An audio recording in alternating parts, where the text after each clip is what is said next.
Começa agora um programa que traz tudo sobre o livro mais lido em todos os tempos. Apresentamos O Som do Livro.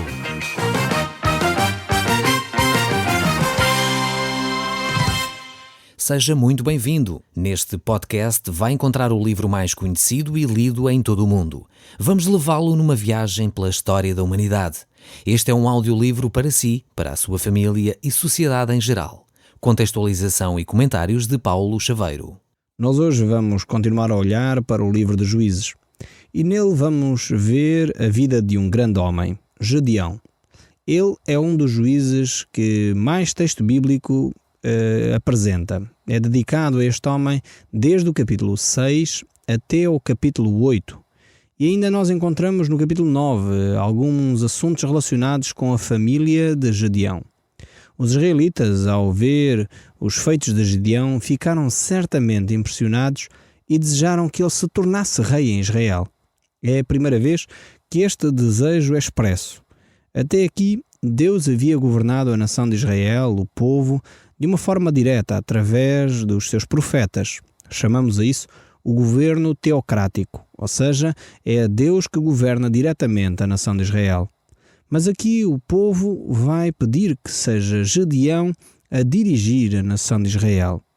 Nós vamos então pegar neste texto bíblico do livro de Juízes, no capítulo 8, e vamos ver a partir do verso 22. Diz assim a palavra de Deus: Os homens de Israel pediram-lhe que fosse o seu rei, que tu e os teus filhos e todos os teus descendentes sejam quem nos há de reger, pois que nos salvaste dos midianitas.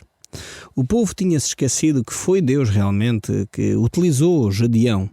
Não foi realmente Gedeão que obteve a vitória, mas nós, seres humanos, somos assim. Deus opera através de determinada pessoa e nós pensamos, esta é a pessoa. Esquecemos-nos que foi Deus quem agiu. Às vezes fazemos isso connosco próprios. Deus utiliza-nos, talvez Deus utilizou a si que me está a ouvir, e você começou a pensar, mas que bom que eu sou. Eu devo ser fantástico para Deus me utilizar desta forma assim. E começamos a alimentar pensamentos, não percebendo que foi Deus realmente que agiu através de nós. Gedeão, por um lado, percebia bem a sua condição. No entanto, o povo continuava a pensar que era Gedeão, que era alguma coisa.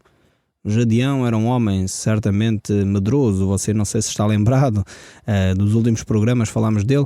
Ele era um homem muito medroso, não queria ser utilizado por Deus. Deus quase que o teve de empurrar para o serviço que ele tinha que fazer.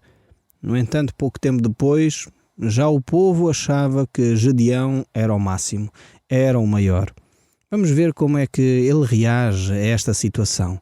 A palavra de Deus é muito clara sobre esta atitude. Nós devemos ter cuidado, perceber que somos utilizados por Deus e por isso a glória deve ser para Deus. O povo continuou a agir desta maneira, a insistir que queriam um rei durante muito tempo, até chegar à altura de Samuel.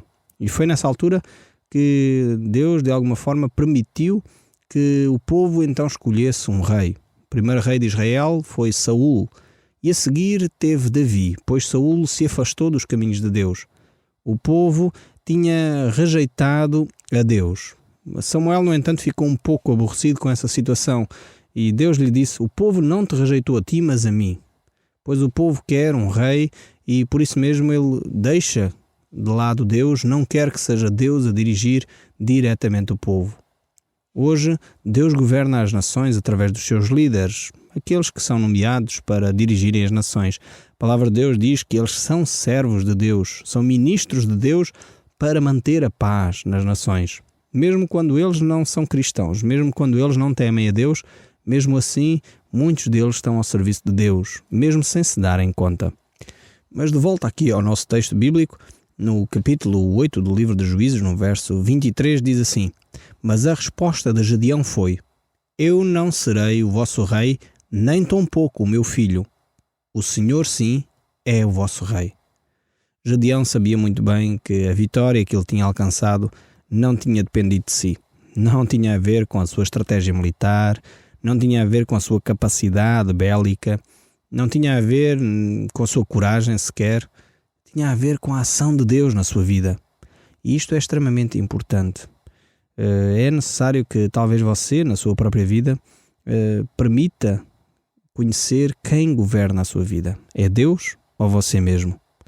Às vezes nós permitimos que a nossa vida seja governada pelo dinheiro. Às vezes nós permitimos que a nossa vida seja governada pela fama, pelo trabalho, pela família. E às vezes não deixamos que seja Deus a reinar sobre ela. Aqui Gedeão estava bem consciente que não era ele que alcançava as vitórias, era Deus que alcançava através dele. Por isso ele não permitiu que o povo nomeasse rei sobre eles. Mas muitas vezes nós não agimos desta forma.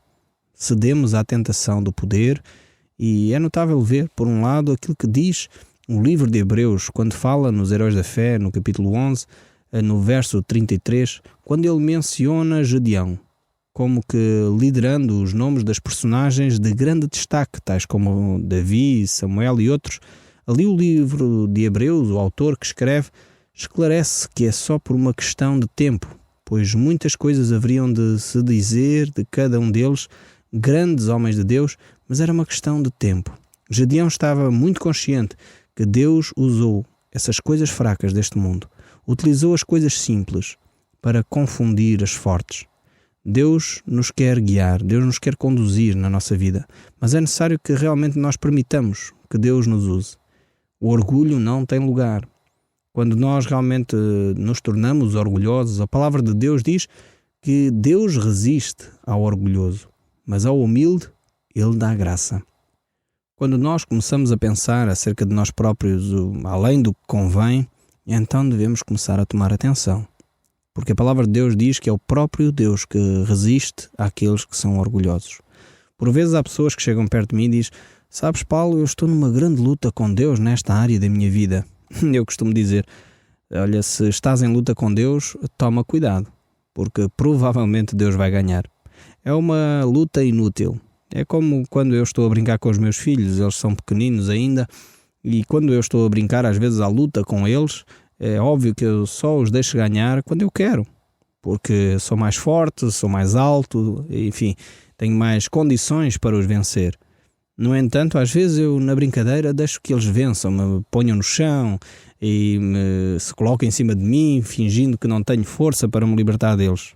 Mas basta eu querer me levantar para eles perderem e caírem eles no chão.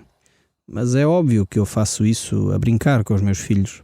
No entanto, às vezes, quando nós lutamos com Deus, Deus faz o mesmo connosco.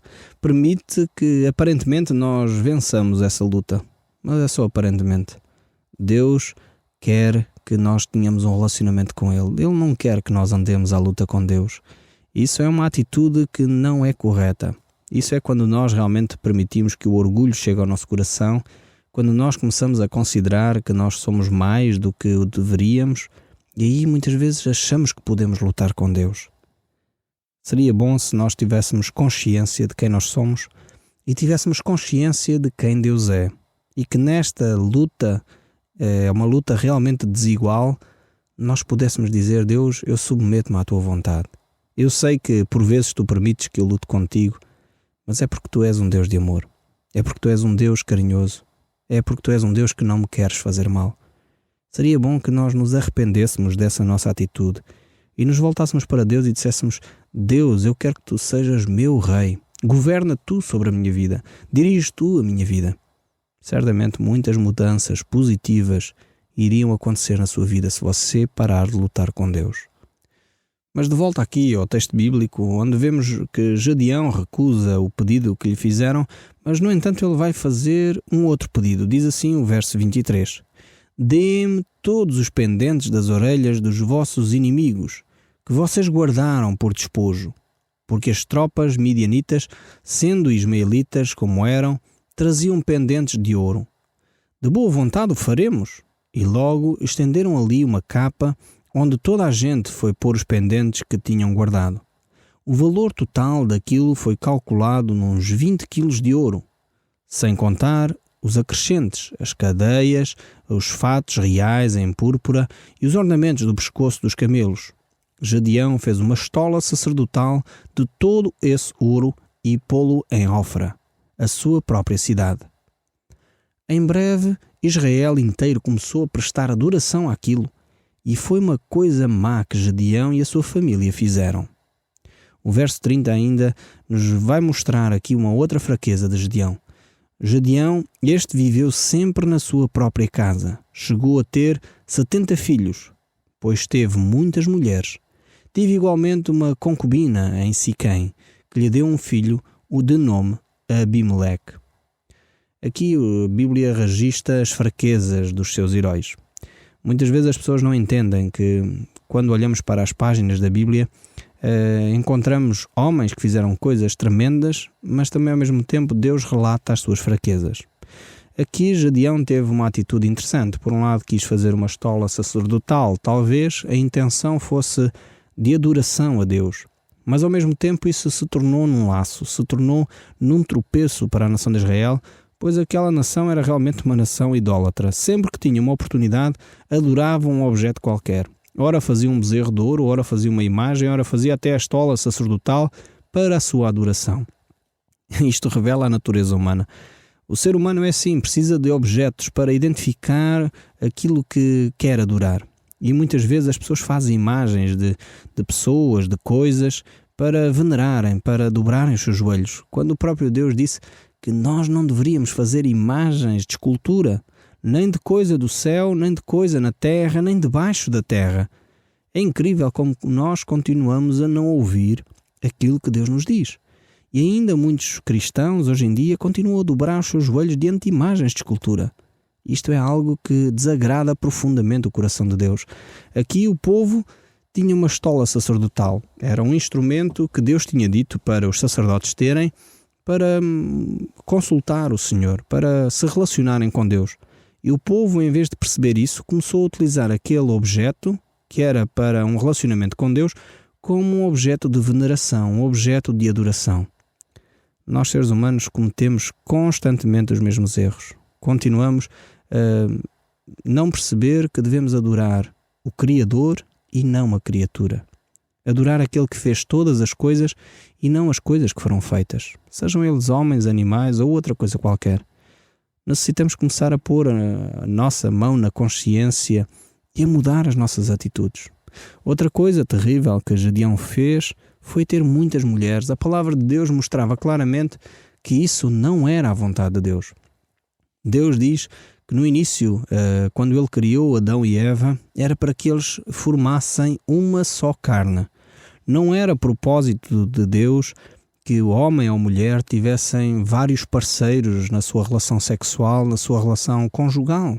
Não é esse o propósito de Deus. A palavra de Deus mostra que esse tipo de atitudes traz consequências terríveis para a vida familiar. E já tratámos aqui vários exemplos de alguns homens de Deus, servos de Deus até, que pecaram nesta área. Tiveram uma atitude que não era de acordo com a vontade de Deus. E como tal, ceifaram muitas consequências terríveis para a sua própria vida. A palavra de Deus nos mostra que quando Deus nos deixa mandamentos como este, de ter uma só mulher, não ter várias mulheres, várias relações extraconjugais até, ter atitudes que realmente provocam uma relação de infidelidade, a palavra de Deus, quando fala disto, é para nosso benefício. Nós termos uma atitude destas de infidelidade a Deus faz com que o seu coração fique triste, não vai fazer nada mais do que isto. Agora a nossa esposa, provavelmente, se nós fizermos isso, aos nossos filhos que vão sofrer com essa atitude, há realmente consequências dramáticas nessa área. E a nós próprios, provavelmente ficamos com um sentimento na nossa consciência de que aquela pessoa com quem nos relacionamos, provavelmente ela vai um dia, se calhar, fazer o mesmo connosco, o que fez com a pessoa com que se relacionava. Ou seja, ficamos com a relação fragilizada. Temos dificuldades em criar confiança numa pessoa que foi infiel. Então é por isso que Deus diz para nós não praticarmos adultério, para nós não termos uma relação extraconjugal, para nós inclusive não termos várias mulheres, como era o caso aqui de Gedeão.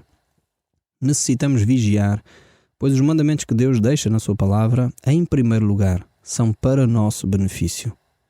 Mas continuando aqui no verso 33, diz assim a palavra de Deus: No entanto, logo que Gedeão morreu, os israelitas começaram a adorar os ídolos de Baal e de Baal-Berete.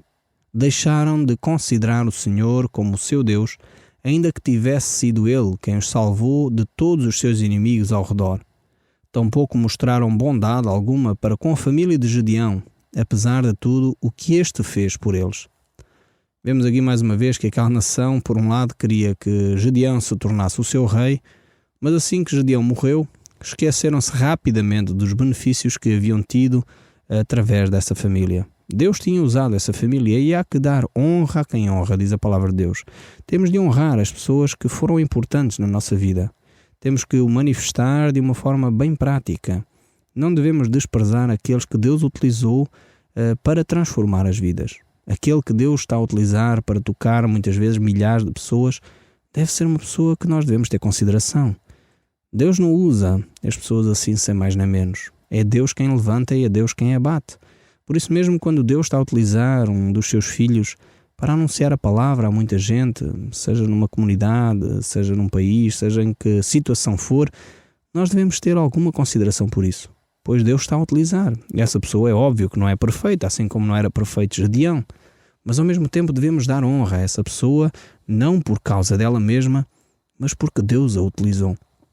E aqui, infelizmente, o povo esqueceu-se rapidamente do facto de Deus ter utilizado Gedeão para libertar a nação de Israel. Se num momento queriam que Gedeão se tornasse rei deles, no outro, rapidamente se tinham esquecido que Deus estava a utilizar Gedeão para manter a paz na nação de Israel. Mas chegamos assim ao capítulo 9 e vamos ver o verso 50. Vamos dar um salto aqui, não temos tempo para comentar todo este texto bíblico, mas vamos tomar a atenção necessária para retirar as lições que Deus tem para nós. Então, capítulo 9 do livro de Juízes, verso 50.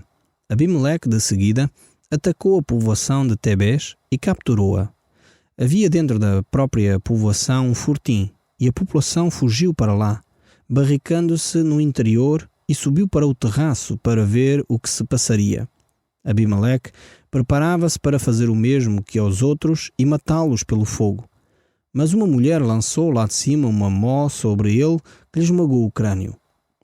Ainda com vida pôde gritar: "Mata-me!", exclamou para o moço das armas, que não se venha a dizer que foi uma mulher que matou Abimeleque. Por isso o moço o despassou com a espada e ele morreu. Quando a gente o viu morto, resolveram todos voltar para suas casas. Assim Deus castigou tanto Abimeleque como os habitantes de Siquém por causa do assassínio dos filhos de Gedeão, que eram 70.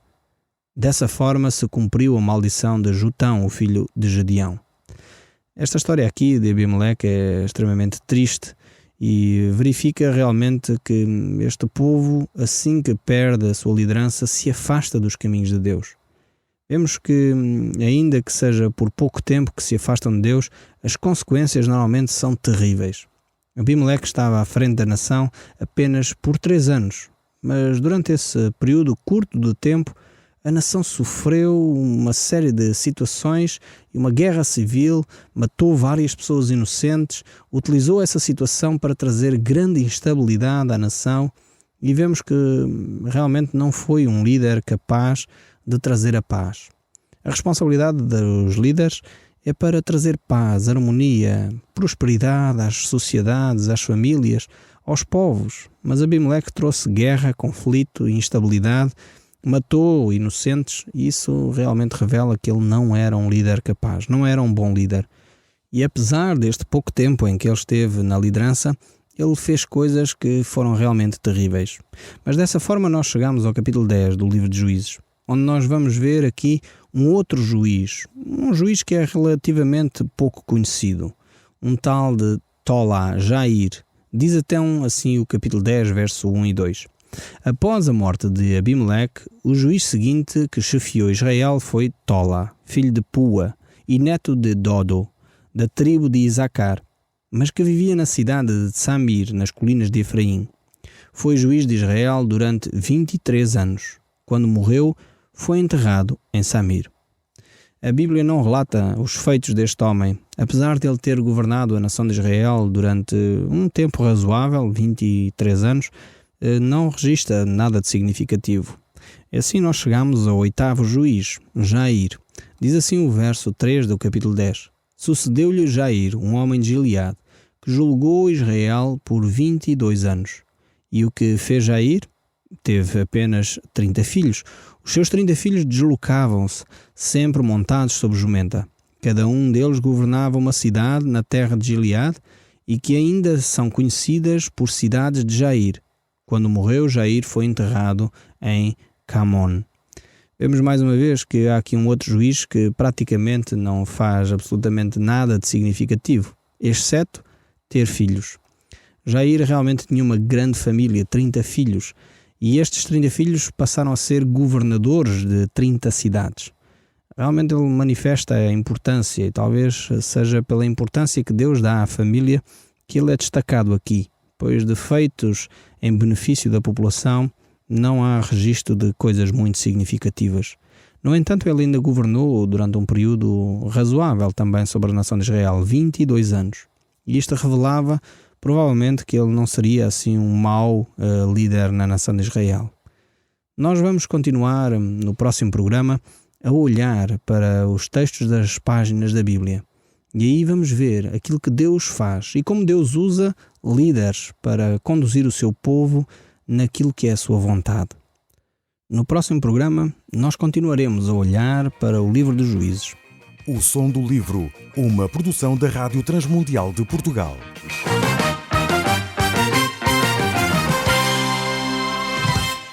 RTM. Conhece todos os nossos programas em rtmportugal.org. Uma produção da Rádio Transmundial de Portugal.